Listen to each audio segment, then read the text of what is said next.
올렸다. 시작부터 올렸다. 안녕하세요. 또 한 주간 잘 지내셨어요? 네. 아유, 올 때마다 기분이 좋습니다.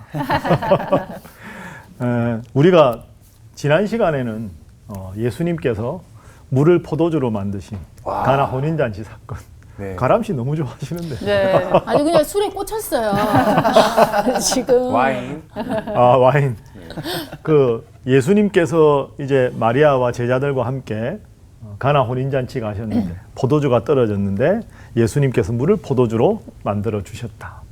그런데 그 하인들은 자발적으로 옆집 사람들이 협력하러 왔는데 예수님에 대해서 그대로 순종하고 마리아도 예수님께서 제때가 아직 이르지 않았습니다라고 완곡하게 거절했는데도 예수님에 대한 믿음으로 하인들에게 무엇이든지 시키는 대로 하라. 그리고 예수님께서는 그 난처한 상황을 기쁨의 상황으로 바꾸어 주셨다.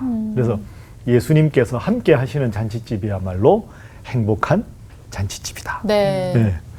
또 어떤 시청자분들도 물을 포도주로 만들었다, 술을 만들었다 이런 거 말씀 많이 하시는데요. 맞아요. 우리가 하나 오늘 수업하기 전에 생각해 볼 게 있습니다. 성경은 욕심을 조절하라, 절욕하고요, 금욕이 있습니다. 그리고 쾌락이 있어요. 네. 그러니까 욕심을 무조건 금지하는 것, 이 잘못된 겁니다. 그런 거죠. 먹고 싶으면 먹고, 네. 피곤하면 자고, 슬픔을 당한 사람이 있으면 위로를 하고, 그죠? 나에게 욕구를 무조건 제약시하는 거 잘못입니다. 네. 예수님께서 하신 일 중에서 밥 같이 먹은 일이 엄청 많아요. 맞아요. 그죠? 식탁 공동체. 네. 마지막에도 6월절 성찬하셨잖아요.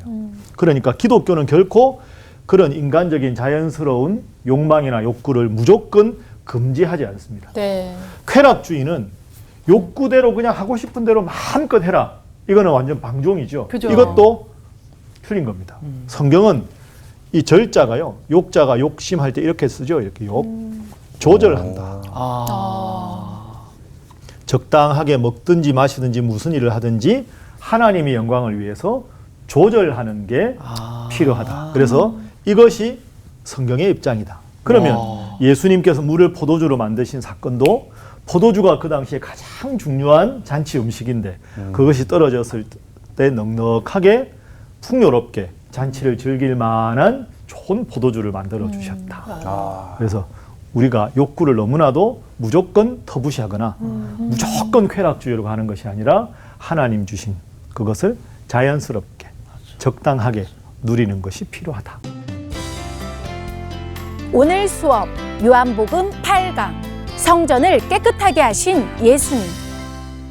오늘은 이제 예수님께서 성전을 깨끗하게 하신 사건입니다. 요한복음 2장 13절부터 25절까지 말씀인데요. 자, 우리 보규 씨부터 오늘 본문 말씀을 읽어주시기 바랍니다.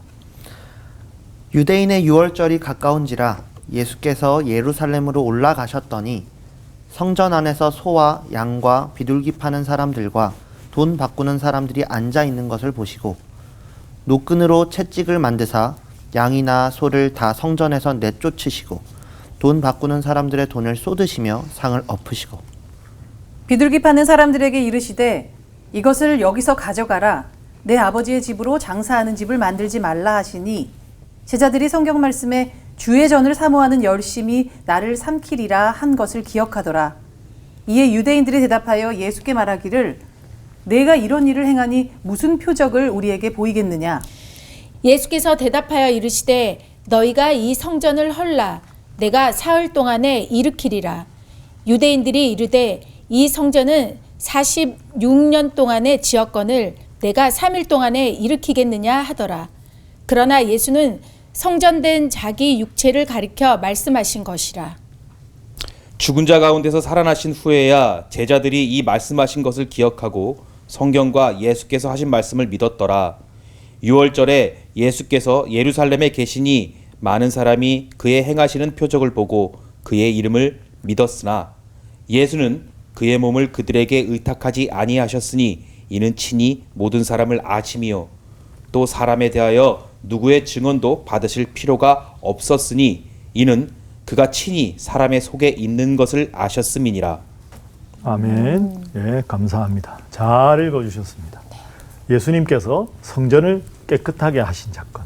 그래서 한자로는 흔히 성전 정화 사건 네. 이렇게 오늘 본문이 알려져 있습니다. 그런데 이제 성경을 복음서를 특별히 여러 번 읽으신 분들은 이게 좀 이상하다 이런 느낌을 가질 수가 있어요. 왜냐하면 마태마가 누가복음에는 이 성전 정화 사건이 예수님의 공생의 거의 맨 마지막 주에 일어난 일로 나옵니다. 예수님 돌아가신 날, 그 요일이 무슨 요일이죠? 예수님 십자가에 박혀 돌아가신 요일, 금요일. 금요일이잖아요. 그 마지막 금요일 포함된 그 한 주간을 고난주간이라고 하죠. 네네. 그 고난주간 월요일 날 성전 정화 사건이 일어난 것으로 마태마가 누가복음에는 나옵니다. 예. 그런데 요한복음에는 지금 첫째 날, 그 다음에 이튿날, 그 다음에 지난주에 우리가 본 대로 요한복음 2장 1절에는 사흘째 되던 날, 그 사건과 연결돼서 유대인의 유월절에 성전을 정화하신 사건이 나옵니다. 네. 그러니까 이건 예수님께서 한참 있다가 공생의 후반기에 하신 게 왜 앞부분에 나올까? 여기에 대해서는 학자들마다 다양한 주장들이 있는데요. 중요한 게 하나 있는데 복음서는 연대별로 기록된 게 아닙니다.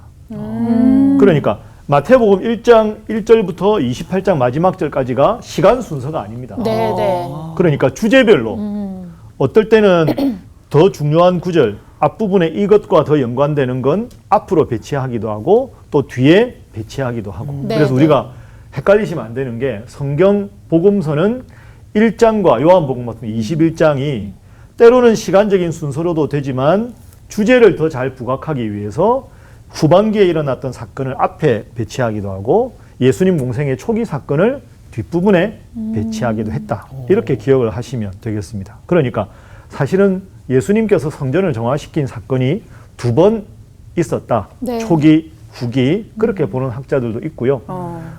또 요한복음이 우리가 지금까지 본 대로 예수님은 하나님의 아들 구원자다.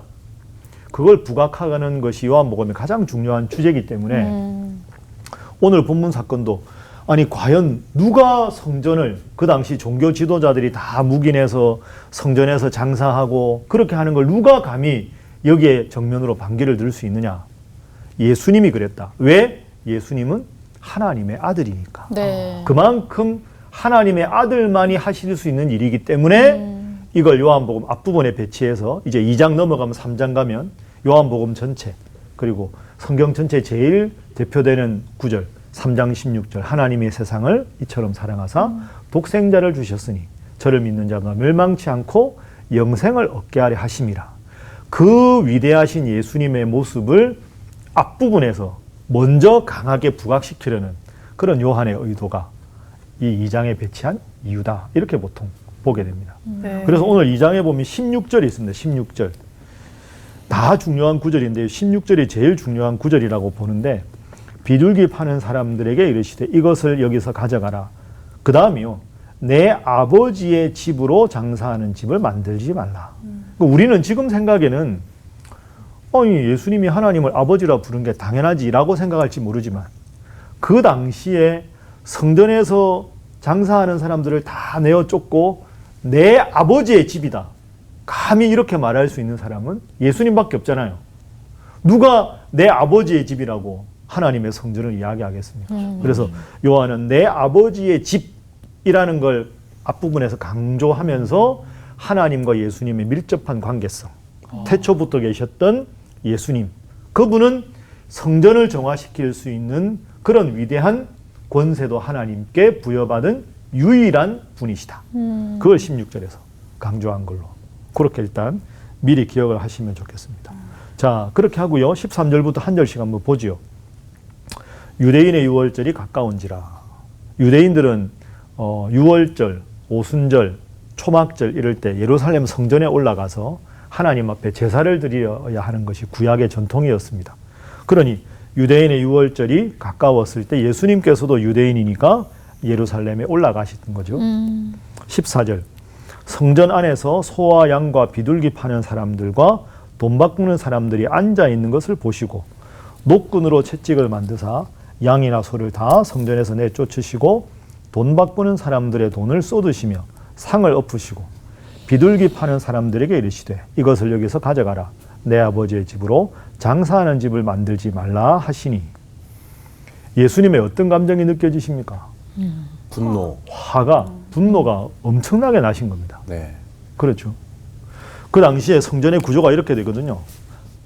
뜰이 있습니다. 바깥뜰이 있고요. 바깥뜰, 그 다음이 안뜰, 그 다음이 거룩한 곳, 성소, 거룩한 곳, 그 다음이 지성소. 이렇게 되어 있어요. 그러니까 성전에 이렇게 들어오면 제일 먼저 있는 바깥뜰, 이건 이방인들도 들어올 수 있는 곳이 여기까지거든요. 그래서 이방인의 뜰이라고 합니다. 다른 말로. 그러니까 이제 1년에 3번 유대인들이 와서 하나님 앞에 제사를 드려야 되니까 오늘 본문 말씀의 14절 소나 양이나 비둘기를 잡아서 하나님 앞에 제사를 드려야 되는 겁니다. 그러면 상식적으로 생각을 해보세요. 예루살렘에서 아주 멀리 사는 사람이다. 그러면 내가 하나님 앞에 정말로 마음을 다해서 내가 좀 잘하고 싶은 사람은 소를 바칠 수 있고 경제적으로 많이 어려운 사람은 비둘기를 바칠 수도 있겠죠. 그러니까 소, 양, 비둘기. 경제적인 수준과 하나님께 대한 헌신의 정도에 따라서 그 재물들은 본인이 선택할 수 있거든요. 그럼 예를 들어서 내가 소를 바치고 싶다. 우리 집에 제일 좋은 소를 내가 예루살렘으로 가져가야 되겠다. 그건 너무 멀다 예를 들어. 멀다. 그럼 못 하잖아요. 네. 그러면 이 당시에 사람들은 하나님께 제사를 드리기 위해서 소나 양이나 비둘기를 가져가야 되는데 너무 멀어서 가져오지 못하면 네. 소나 양이나 비둘기 값을 가지고 올라오는 거죠. 그러면 이방인의 뜰에서 소나 양과 비둘기 파는 장사하는 사람들이 있는 거예요. 네. 그럼 그 사람들한테 나는 양을 바칠 테니 양 한 마리 주시오. 이렇게 되는 거죠. 그럼 예를 들어서 양이 뭐 화폐 단위가 다르겠지만 예를 들어서 10만 원이다. 그럼 이 사람들은 10만 원보다 훨씬 많이 받겠죠. 그렇죠.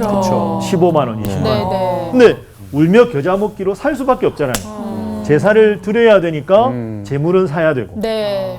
그러니까 소나 양이나 비둘기 파는 사람들이 가득한 거죠. 그리고 예를 들어서 예루살렘에서 별로 멀지 않다. 난 정말 하나님 앞에 우리 집에 제일 좋은 양이 있는데 그렇지. 이 양을 바치고 싶다. 네. 네. 그럼 그 양을 끌고 와요. 그럼 내가 예를 들어 양을 끌고 왔다.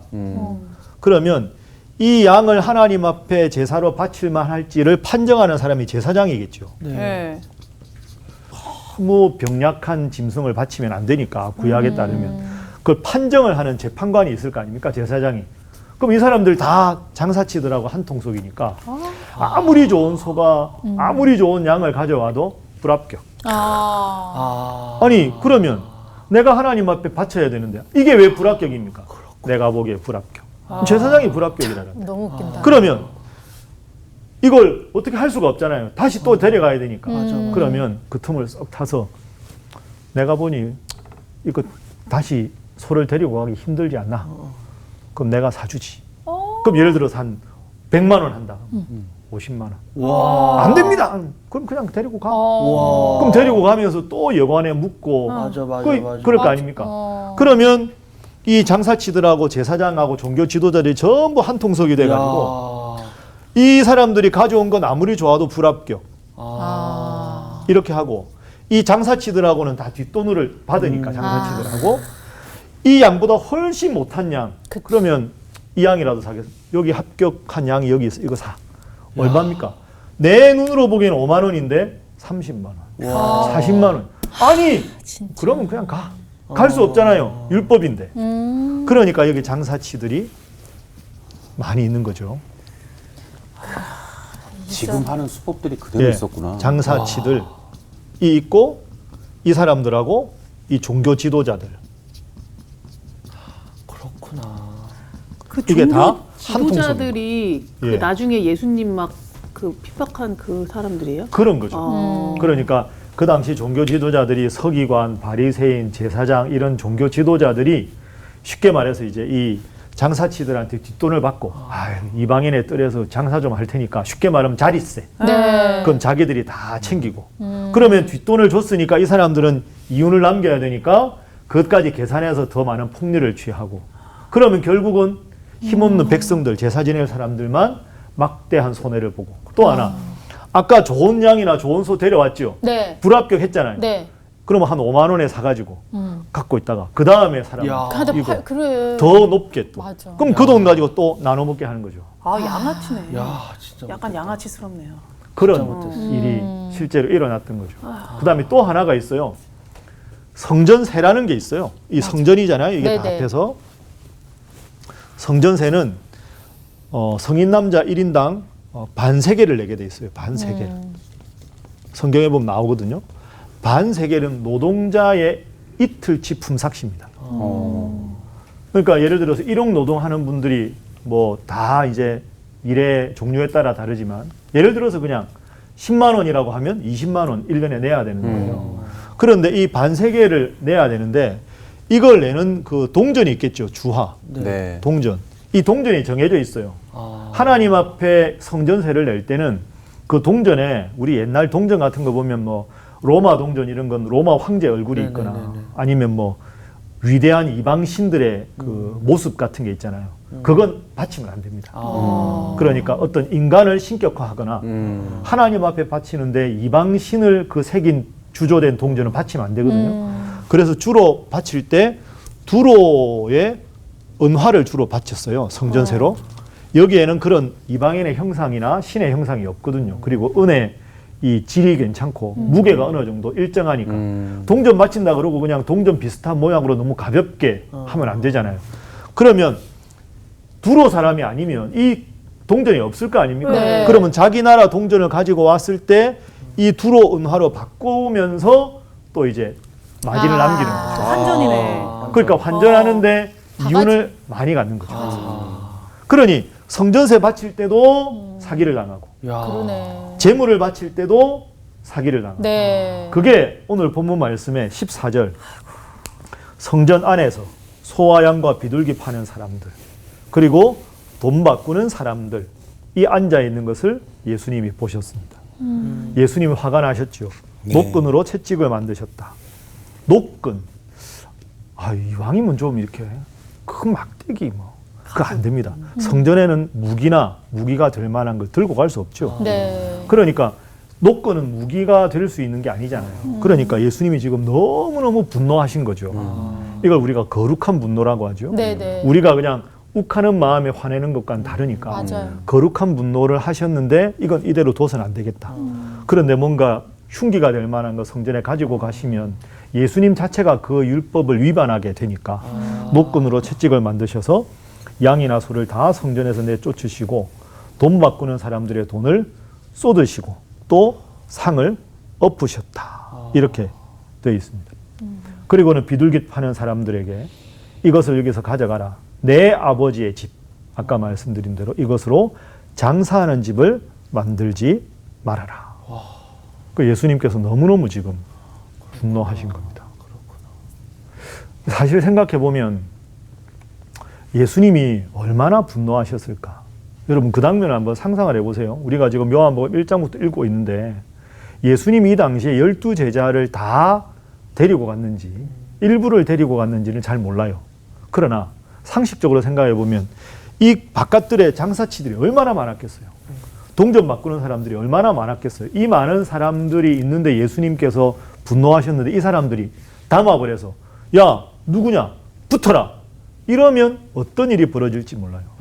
그만큼 예수님은 이 사건에 대해서 너무나도 가슴 아파하시고 분개하셨다. 네. 그걸 알 수가 있죠. 그 이유 내 아버지의 집은 장사하는 집이 아니다. 이렇게 돼요. 그러니까 사실은 내 아버지의 집이 성전이잖아요. 성전은 하나님의 임재입니다. 그죠? 네. 하나님께 예배드리고 하나님을 느끼는 곳이 성전의 본질인데 여기를 지금 이 사람들은 장사하는 곳을 만들었습니다. 장사하는 집을. 그러니까 이거는 사실은 이방신을 섬기는 신전이지 하나님께 예배드리는 성전이라고 말할 수는 없는 거죠. 그러니까 하나님의 성전을 이방신을 섬기는 신전과 다름없는 것으로 바꾸어 버렸다. 하나님께 예배하는 곳인데 하나님의 거룩한 임재를 느끼는 곳, 여기서 찬양하고 기도하는 곳인데 장사치들의 구렬로 다른 복음서에 보면 강도의 소굴, 강도의 구렬로 만들어 버렸다 하고 분노하셨습니다. 그래서 17절 제자들의 성경 말씀에 시편 말씀이죠. 주의 전을 사모하는 열심히 나를 삼키리라. 이게 시편 69편 9절에 나오는 구절인데요. 이 구절을 가지고 이제 말씀을 하신 겁니다. 내 아버지의 집이 이렇게 장사치들의 소굴로 된 것에 대해서 주의 전을 사모하는 열심히 나를 삼킨다. 그 하나님의 앞에 예배드리고 하나님의 전을 사랑하는 마음으로 온통 예수님의 존재가 가득 차 있는 상태다 하는 것이 17절의 말씀입니다. 자, 이렇게 사건이 벌어지니까 그 당시에 이 종교 지도자들이 보기에는 화가 날 거 아닙니까? 이게 무슨 일이냐? 자, 18절. 이에 유대인들이 대답하여 예수께 말하기를 내가 이런 일을 행하니 무슨 표적을 우리에게 보이겠느냐? 쉽게 말하면 이런 뜻이죠. 이 사람아, 당신 뭐 하는 짓이냐? 우리는 이렇게 모두 하는 것이 다 합법적인 것이다.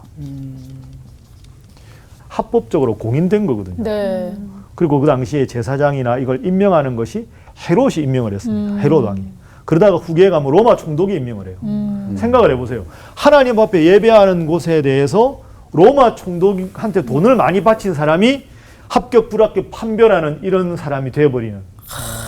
그러니 로마 총독에게 뒷돈 주면서 내가 이거 돈 많이 줄 테니까 나 이거 좀 해주세요.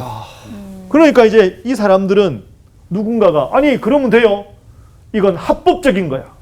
합법적인 거야. 아무 문제 없어. 이렇게 하고 있는데 예수님이 와서 막 노건으로 채찍을 만드시고 분노하시니까 너 뭐야?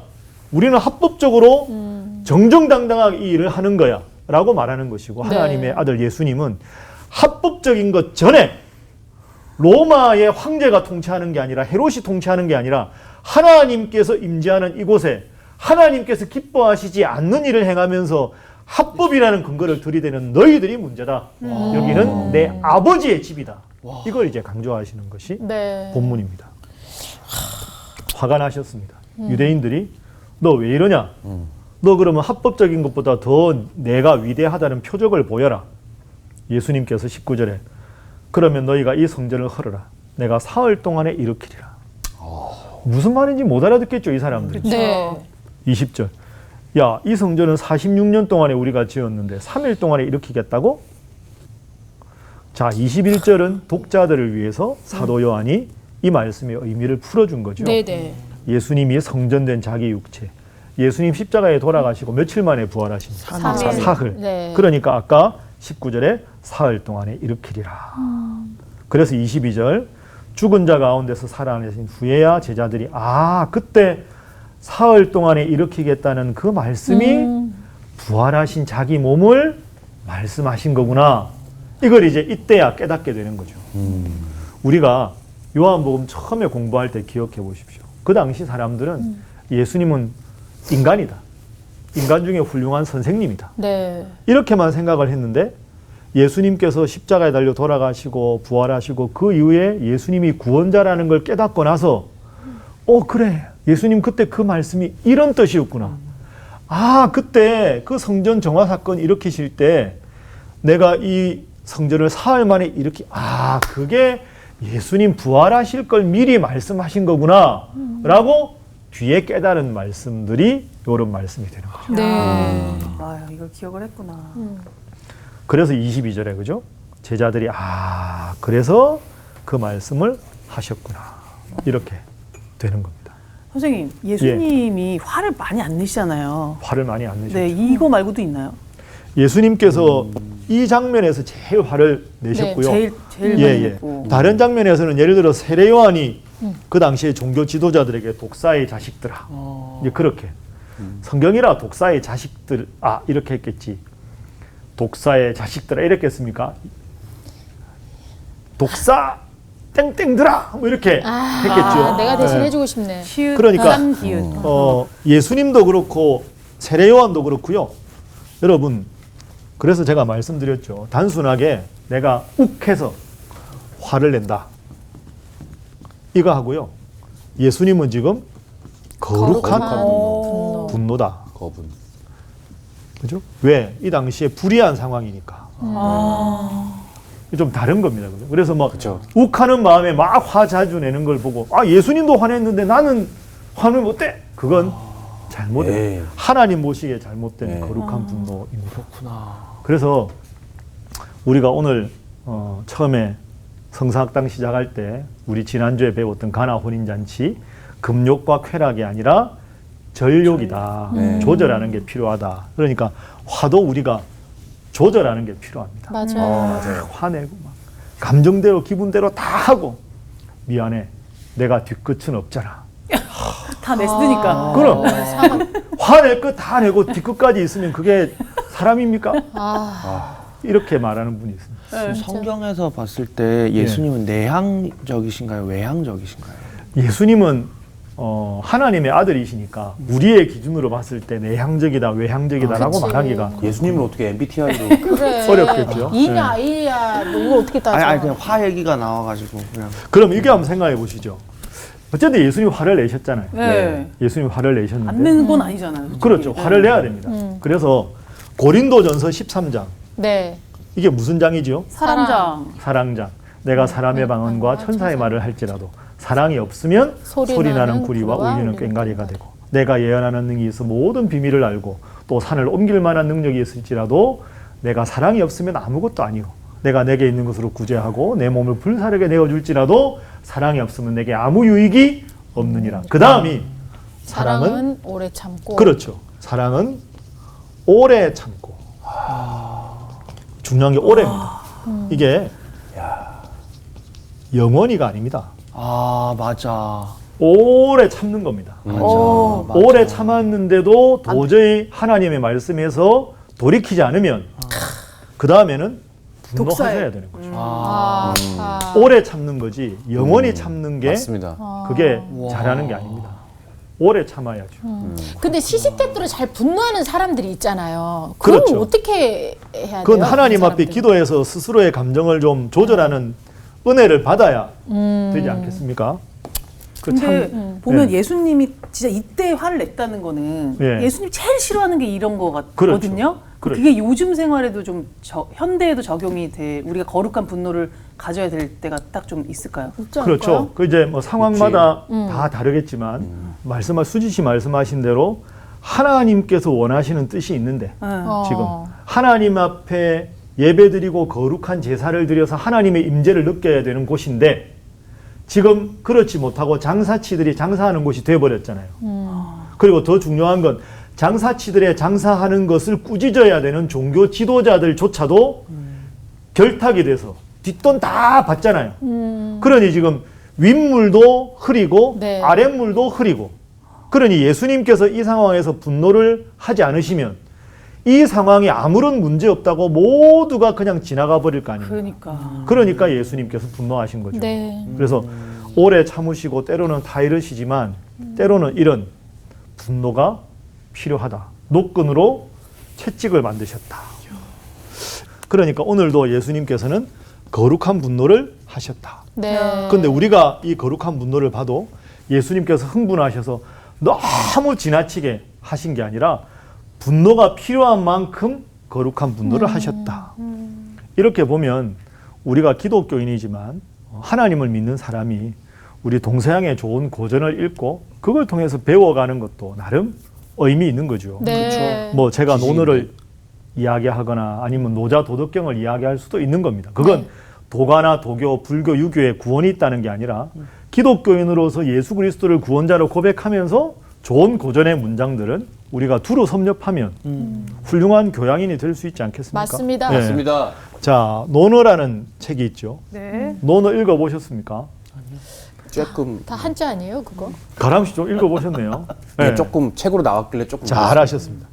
그 동양에서 유교에서 수양을 해서 존경받는 사람들을 군자라고 하죠. 네. 군자의 모습을 시경의 한 편을 가지고 인용하는 구절이 있는데요. 논어의 세 번째 8일편에 이런 구절이 있습니다. 군자는 즐거움이 있을 때 즐거워한다. 그러나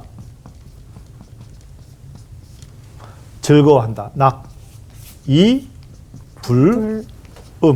이 음자는 음란하다 하는 뜻이거든요. 이게 너무 막 치우쳐서 극도의 즐거움과 쾌락에 빠져서 즐거움 이후에 돌아와서 일상생활에 복귀해야 되는데 그러지 못하고 완전히 그냥 예를 들어서 잔치집 가서 그냥 술 마시고 고주망태가 돼서 전화기도 꺼놓고 직장생활도 안 하고 누가 가보니까 아니 집사님 이런 모습 네. 이건 잘못된 거 아닙니까? 군자는 낙이 부름이요. 그 다음에 즐거운 일만 있는 게 아니죠. 슬픈 일이 있을 때 슬프랬자 슬픔이 있을 때는 A 불상이라. 이 상자는 우리가 상처받았다, 상하다 이런 뜻이거든요. 슬픈 일이 있을 때 슬퍼하되 그 슬픔이 또 너무 지나쳐서 일상을 돌아오지 못하고 그냥 슬픔에 빠져서 직장생활, 가정생활 그거 다 내팽개치고 그 슬픔에만 그냥 몰입해서 아무 의욕이 없는 상태. 그건 안 된다.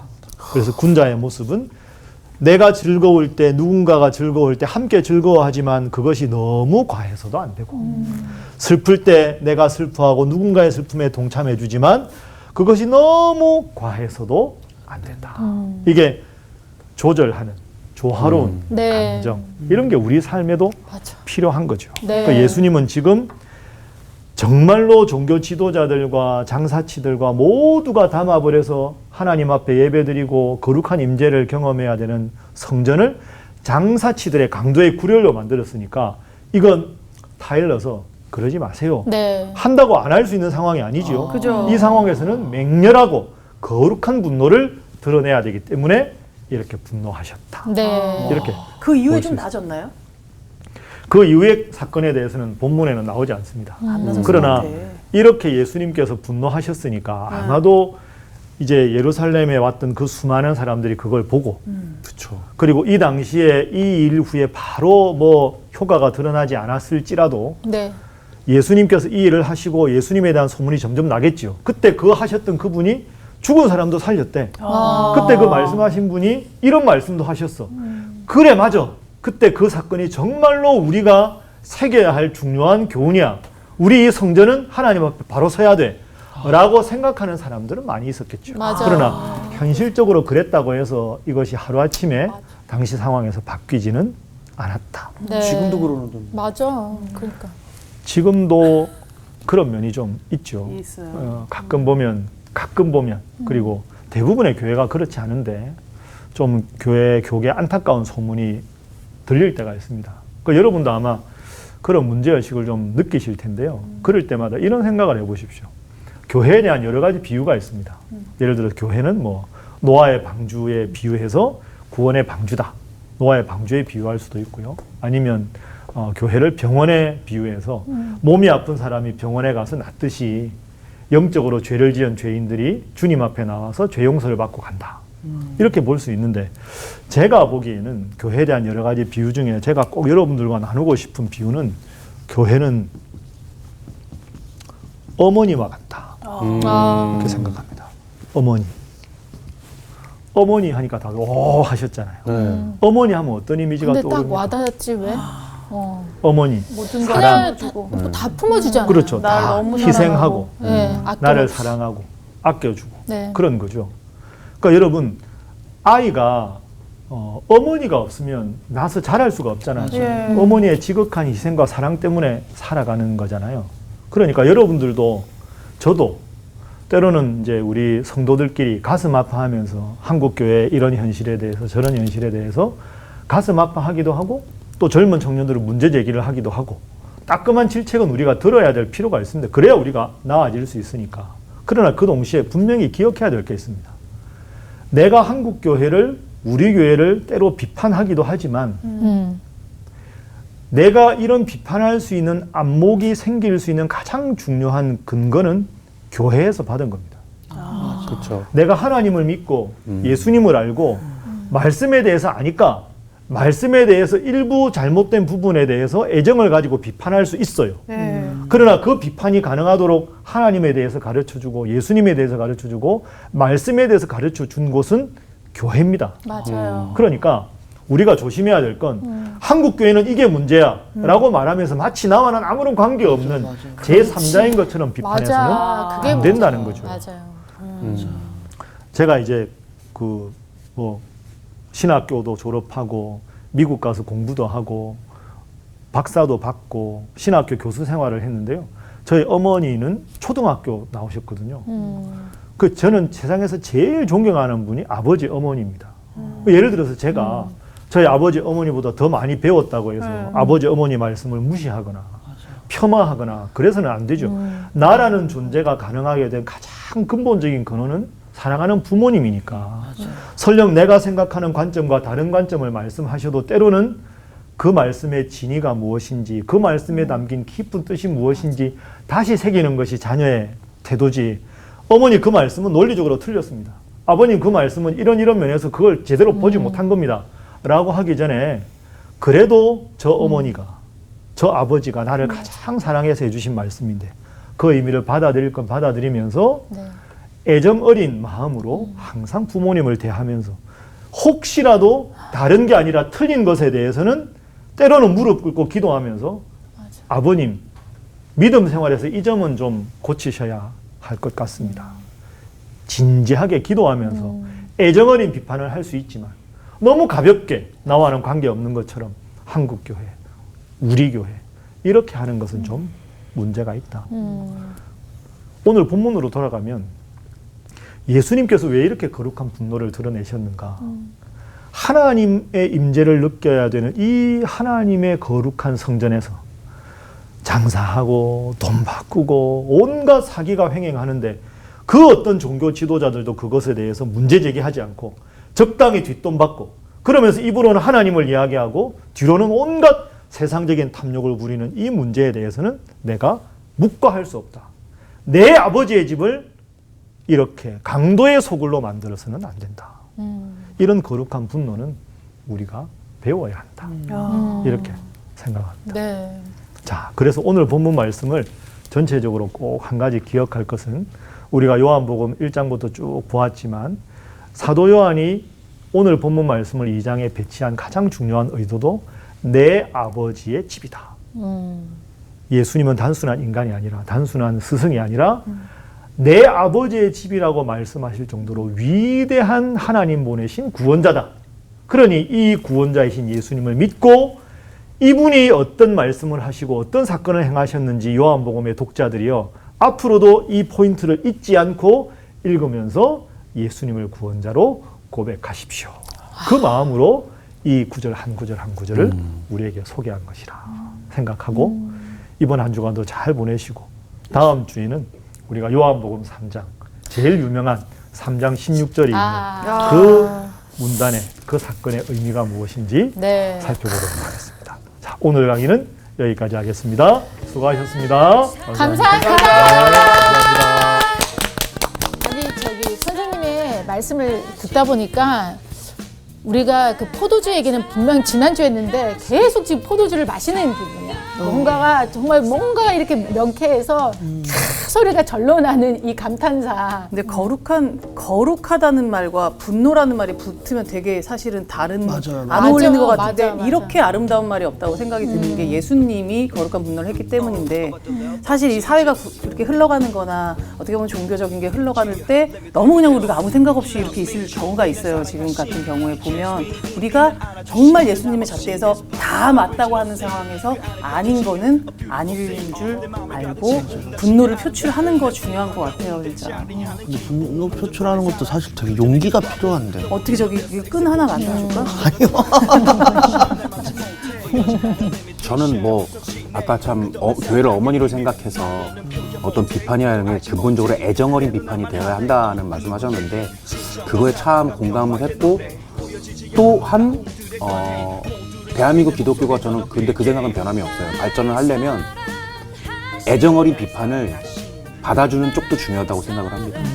그래 그건 애정 어린 비판이야 바뀌어야 돼라고 받아들이는 쪽 받아들여줘야지 아니야 겹쳐버리면 저는 그건 아니라고 봐요. 맞아요. 네. 기도감이죠. 같이 기도를 하면서 그렇게 또 한 주간 살아가도록 합시다. 거룩한 네. 분노만을 기억합시다. 네.